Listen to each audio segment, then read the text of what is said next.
Hi, you're on the Reddit Confessions channel. It all began on a Monday. I almost skipped. You know the type. Gloomy weather, socks sticking to the floor, your lunch leaks in the bag. I had one goal, to buy laundry detergent and avoid burning dinner for once, but fate or whatever had other plans. I was standing in the checkout line at Randall's holding the cheapest detergent I could find, scrolling through my emails when her message popped up like a slap to the chest. We're just having dinner with him. Don't worry, smiley face. There was no context, no follow-up, just that one line with that infuriating smiley face. Her name is Lana. We've been married 12 years. She used to call me her cozy place. Now she calls me too predictable. And my name Marshall, 41. Underpaid, over-loyal, and apparently very good at ignoring obvious signs like her suddenly dressing better for errands or locking her phone with a new passcode after a software update. But this was a new-level dinner with him. Who the hell is him? I stood frozen in the checkout line while some teenager behind me sighed because I wasn't moving fast enough. I paid for the detergent but left the store without it. My mind was already unraveling like a loose thread on a cheap sweater. I got in my car and stared at my phone. Not at the message, but at the pattern. How many late meetings had there been lately? How many weekends did she need to breathe away at her sister's cabin? Then I remembered something even more chilling. Just 2 nights ago, she laughed in her sleep and mumbled, "No, don't. He might hear us." I thought it was a dream. Now it felt like a replay. Still, I didn't reply. I just drove, not home. I parked in the same place she always tells me not to, near the overlook where we used to drink gas station wine and talk about baby names we never used. I stared out at the skyline for a while, fingers numb, wondering how long she'd been slipping away while I was busy reheating leftovers and asking her about her day. Then I texted her back. Divorce papers are already filed. What's there to worry about? I hadn't filed anything, but I needed to see how she'd react, and oh, she did. 3 dots appeared, then disappeared, then again, then nothing. 30 minutes later, she called. I let it ring. Then I got a text. "Marshall, what are you talking about? This is just Denny from my department. We're all here. What are you even saying?" "Right, Denny?" The same guy who texted her, "See you tonight," winking face last week. The guy whose name she once saved as Danielle in her contacts. But the worst part, she had just lied boldly instantly because while she said, "We're all here," her location tag was still on. And she was in a cozy little Italian restaurant with only 2 people seated at her table. I zoomed in. 1 man, 1 woman, 1 light too many. I didn't go home that night. I didn't even turn the car off. I just sat there, hands shaking in my lap, staring at the tiny blue dot on the map that confirmed what I already knew. She wasn't just having dinner. She was somewhere I hadn't been invited, with someone she didn't name, doing something she didn't want me to see. So I drove there, not in a blaze of rage, not with dramatic music playing like in some breakup montage. I just drove like I was going to the store, like I had to return something I never meant to buy, my trust. The restaurant was too fancy for casual dinner. I'd never even been inside. She always said it was too expensive for us, so we were saving, said that money was tight. So imagine me in sweatpants and a crumpled hoodie peeking through the tinted front windows of Yilo, watching my wife laugh over wine with a man I didn't recognize. They weren't sitting across from each other. They were on the same side of the booth. Her body was angled toward him. Her head tilted in that way she used to tilt it when I told a bad joke, but she pretended it was charming. He leaned in and touched her wrist. Not by accident, not as a joke. Like he'd done it 100 times before. I don't remember getting out of the car. I don't even remember walking across the parking lot. But I do remember standing just feet from the entrance, frozen by the sight of my wedding ring hanging on a thin chain around her neck. She never wore it like that. Not once. Not in 12 years. I bought that ring. I picked it, and now it was being shown off like a trophy to a man who clearly wasn't her husband. That's when she looked up. Our eyes met for a split second through the window. Her smile faltered. She said something to him quickly. He didn't look back. She grabbed her phone. I knew what was coming. Sure enough, it buzzed a second later. "Marshall, please don't do this." But I already had. I didn't walk in. I didn't scream. I didn't demand answers. I just stood there watching the woman I vowed to grow old with. Look at another man like he was the only one who ever mattered. And the worst part, I think she believed I'd just go home, pretend I hadn't seen anything, like always. She sent another text. "Please go home. I'll explain everything. You're overreacting." Overreacting? That word hit harder than the betrayal, as if catching your wife having an intimate dinner with another man, lying to your face, hiding her ring, and gaslighting you through a message somehow wasn't enough to warrant a reaction. I stayed just far enough that they wouldn't notice me again. I watched them eat, talk, laugh. At one point, she leaned over and wiped something off his lip with her napkin. And that's when I realized something that made my stomach twist. This wasn't new. The body language, the comfort, the intimacy.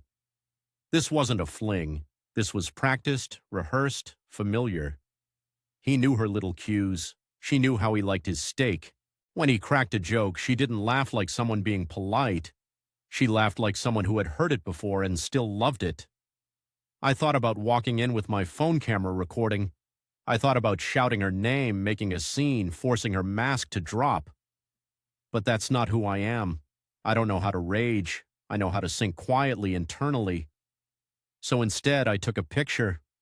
One single photo through the glass, her smiling at him, his hand on hers, the ring around her neck glinting in the light. Then I went home, and here's the part that really gets me. When she walked through the door 2 hours later, she acted like nothing happened.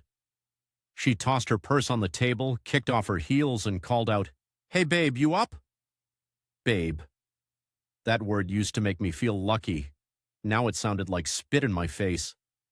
I sat on the couch holding the photo up on my phone. She froze in the hallway when she saw it. "Marshall," she whispered, "it's not what you think." And that was the moment I finally said something I'd rehearsed for years, but never believed I'd say aloud. "No, Lana, it's exactly what I think." She stood in the hallway like a child caught stealing. Her shoulders hunched, her eyes scanning the room for the right angle. She didn't rush to me. She didn't cry. She just stood there calculating. I didn't say a word. I just kept staring at the photo on my screen, letting the silence stretch so far it started to hum in my ears. "I know what it looks like," she finally said. That phrase, that pathetic phrase that always means exactly what it looks like. "His name is Darren," she continued like I'd asked. "He's a friend, just a friend. I knew you'd take it the wrong way." I laughed, not because it was funny, but because it felt like the only thing I could do to keep from screaming. "You mean the Darren whose hand was on yours for 2 hours straight?" "That Darren?" She flinched, but only for a second. Then she crossed her arms like I was the one on trial. "You've been distant for months, Marshall. You barely notice me anymore. Everything is always about your stress, your work, your sleep schedule. So your solution was to hold hands with Darren in a restaurant you told me we couldn't afford. That shut her up for a second. Then she said the thing I'll never forget. Not because it was dramatic, but because it was so dull, so rehearsed, so cowardly. I didn't mean for it to go this far." I stood up slowly. "So, how far did you mean for it to go, Lana?" She didn't answer. And you know what? I didn't push. I didn't want details. I didn't want timelines or excuses or emotionally manipulative tears. I'd spent so long carrying the blame for things I didn't do that I almost expected her to say it was my fault she cheated. Instead, she just sat down on the edge of the couch like this was a normal night and said, "Can we talk like adults?" "Adults," I repeated, stunned. "Adults don't hide their rings. Adults don't lie about where they are. Adults don't sneak around and then ask for calm after they've detonated everything." But the worst part, she looked bored, not guilty, not scared, just tired. Like she was already 10 steps ahead, planning her next sentence, her next play, her next manipulation. That's when I realized I was never her partner. I was just her audience. The silence between us that night wasn't peaceful. It wasn't thoughtful. It was the kind of silence that makes you realize just how far apart two people can be while sitting in the same room. She crossed her legs like she was about to deliver a TED Talk and said, "Marshall, I think we both know things haven't been working for a while." That sentence, that casually cruel sentence, like we were talking about an old fridge that wouldn't cool milk anymore. I just nodded, mostly to keep myself from doing something embarrassing like crying. I've cried more in the last 3 days than I have in the last 10 years combined, but I wasn't about to give her another drop. "You were always so careful," she said as if it were a flaw. Careful with money, careful with emotions, careful with plants, and I needed something different. Something different, something unpredictable, something not me. She said Darren challenged her, that he made her laugh in ways I didn't anymore, that he listened without interrupting, that he said things like, "Live a little." She described him like some bohemian guru who came down from the mountains to enlighten her boring little suburban life. I didn't interrupt. I didn't defend myself. I just listened and let her talk because I was starting to realize that nothing she said actually mattered. She wasn't explaining because she wanted me to understand. She was explaining because she wanted to feel better about what she'd already done. But then she dropped the real bomb. "He's going through a divorce too," she said. "We've been leaning on each other." I laughed again, not because it was funny, but because I finally saw the pattern. She wasn't running to someone brave or exciting.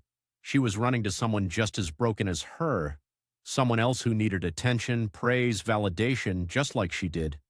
They weren't building something new. They were hiding inside each other's mess.